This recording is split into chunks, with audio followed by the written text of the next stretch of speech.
Ariel Helwani in Chicago, gearing up for UFC on Fox #2 alongside UFC President Dana White. And Dana, thank you for the time, and it is good to see you again. First things first, what is your thoughts on Chael Sonnen bringing out the fake belt? Have you ever seen something like this before? No, nobody's ever come out with a belt that wasn't a champion. But we're talking about Chael Sonnen, so. Does that bother you? Is it a little too WWE for you? He's, you know, actually they asked him that question here today, if he's a WWE fan growing up, and he said no, he was a boxing fan, Sugar Ray Leonard and all that stuff. You know, the guy's got a great personality. The stuff that he says is absolutely funny. It would be one thing if he couldn't fight, but you know, the guys look good. He backs up his talk. I don't ever really get involved with guys and how they act unless they cross the line and do some real crazy stuff. Or, and he's been on the border a few times, but no, whatever. Have you ever told him you went too far? Because you were saying, you know, you have to do a separate press conference for Chael, and sometimes he refutes what you say. Have you ever said, just, you know, chill, cool it for a second? I have literally never talked to him about that ever. Really? Anything like that, no. Okay. I'm just wondering, do you feel as though that fight, I know you talk to the fans, you're in tune with the fans. Do you feel as though the fans are more excited for that fight? It's very rare that the co-main event, so to speak, has more buzz than the main event. And not taking anything away from Phil versus Rashad, but it seems as though the fans are clamoring to see Michael versus Chael fight. Well, what I think is, I think that they're the two most hated guys in the sport. And I was looking on Twitter, and people were like, "Oh God, now I have to be a Chael fan because he's fighting Bisping," and I'm like, "Oh God, now I got to be a Bisping fan because he's fighting Chael." And I think that's what has made it really excitement for the fans. Plus, the reality is this 5-to-1 underdog thing. There's no way Bisping's a 5-to-1 underdog. Bisping has good stand-up. He wrestled Rashad Evans. He fought against Hamill, which I know a lot of people think he lost, but you know, this guy's been in there with some good wrestlers before, and his jiu-jitsu is good. It's an interesting fight. Chael told us yesterday that when the card was originally announced, there were around maybe 9,000 or 10,000 tickets sold. Then when you changed the card and you announced that he was fighting Bisping, it sold out and the tickets doubled. Is that true? I honestly don't know if that's true, but that is funny as hell. Probably not, right? I don't know. Okay. Hey, sure, right. It's true. What do you make of the sort of talk back and forth between Phil and Rashad? Do you feel as though Rashad respects Phil? Do you feel as though he thinks that he's on his level? I don't. I don't think that he does, and I think that he also, I think what I see in the whole thing with him and Rashad, I think Rashad is doing everything he can to get into his head and mess with his head, because, you know, Phil Davis is undefeated. He's 9-0. The guy's built like, it's crazy, the guy, and he's an awesome wrestler. And I think that right now what you're seeing is the experienced guy. He's been through the Ultimate Fighter. Rashad has been through so much in this company over the last however many years, and he's like, you know, the veteran playing mind games with the new guy. What do you say to the people who say that you're moving Phil up a little too quickly up the ladder? Well, you've heard me say, we'll see what happens Saturday, whether Phil gets a fight with, you know what I mean? So I don't think, the guy's 9-0. He's undefeated. I mean, there are guys who've got bigger fights than Rashad Evans with less fights than 9-0. So I don't think we're moving him too quickly. I think if he won Saturday and I was absolutely throwing him in against Johnny Bones Jones, then yeah, maybe I would be. Along those lines, did you hesitate at all to put Chris Weidman in this fight because he's looked so good, because he's undefeated, because he's a young prospect? Not to ruin that momentum, he's taking a fight on 11 days' notice. Well, he said it best today at the press conference. He said, this isn't about 11 days' notice. This is my whole life. I've been training my whole life. I am experienced enough to be here. I am undefeated. And he was like, I'm ready for this fight. I'll go to the ground with Damian Maia.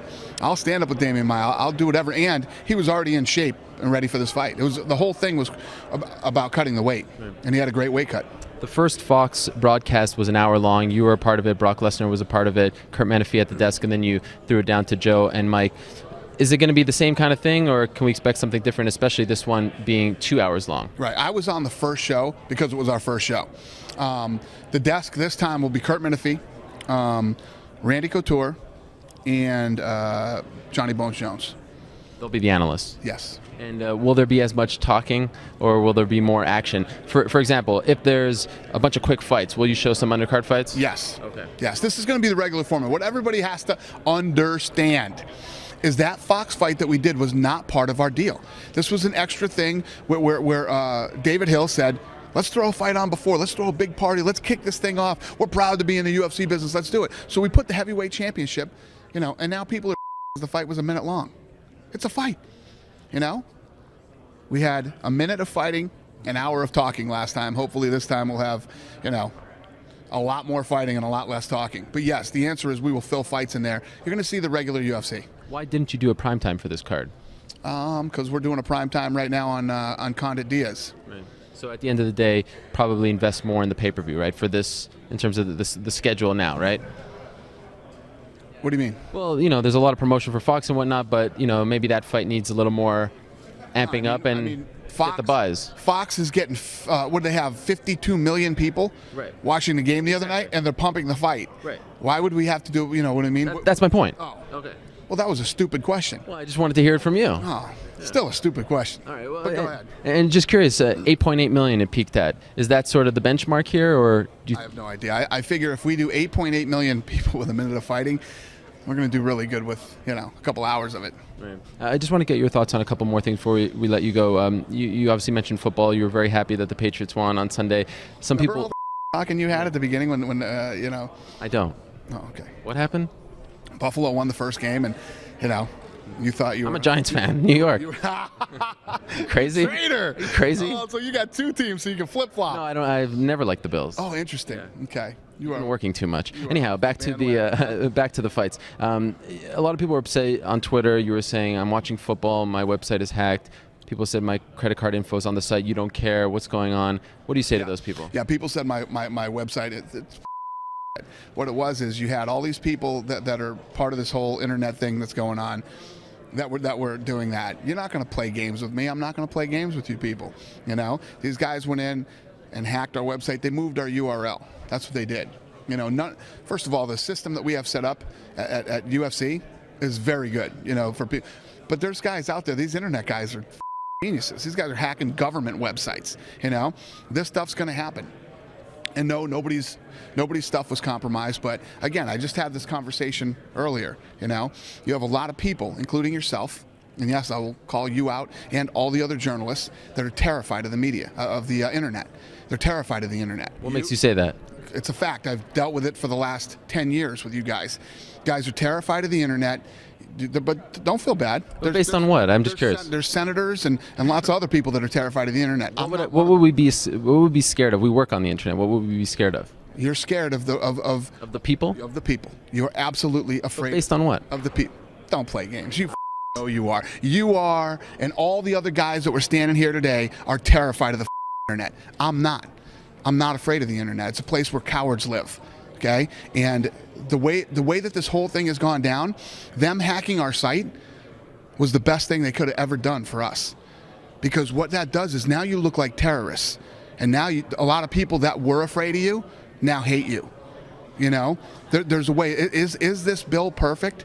No bill is perfect. You mean the SOPA and PIPA? So no bill is perfect. I think this thing started off with the right idea. You know, stealing is stealing.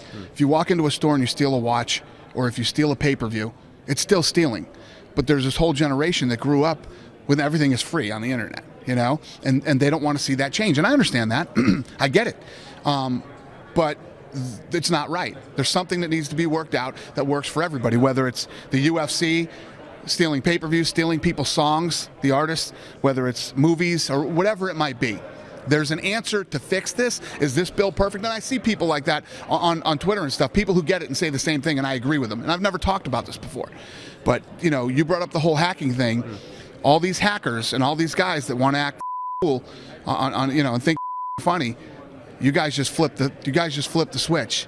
And believe me, I have a lot more information on what's going on than you do. And, you know, this bill that looked like it was going to be dead,